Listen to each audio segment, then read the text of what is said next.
भारतीय सेना ने कहा कि पूर्व लद्दाख की गलवान घाटी में सोमवार और मंगलवार की दरमियानी रात चीनी सेना के साथ हिंसक संघर्ष में शामिल कोई भी भारतीय सैनिक लापता नहीं है। सेना की ओर से गुरुवार शाम को यह बात कही गई।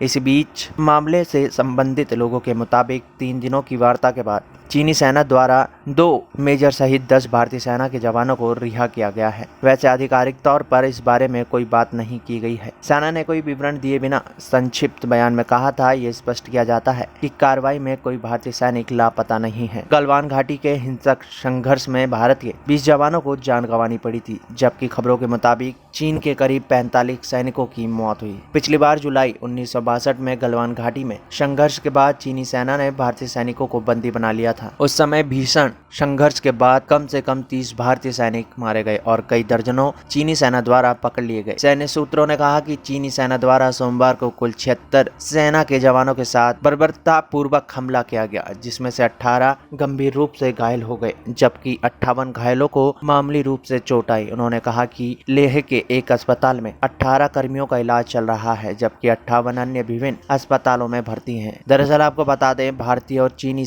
पक्ष के बीच गुरुवार को लगातार तीसरे दिन मेजर जनरल स्तर की बातचीत हुई, जिसमें सैनिकों को हटाने के साथ साथ गलवान घाटी के आसपास के क्षेत्रों में सामान्य स्थिति बहाल करने पर बातचीत हुई। नाथुला में 1967 के संघर्ष के बाद गलवान घाटी के संघर्ष को दोनों देशों के सैनिकों के बीच सबसे बड़ा टकराव है। उस समय भारत को करीब 80 सैनिकों की जान गंवानी पड़ी थी, जबकि चीन की तरफ से मृतकों की संख्या 300 से अधिक थी।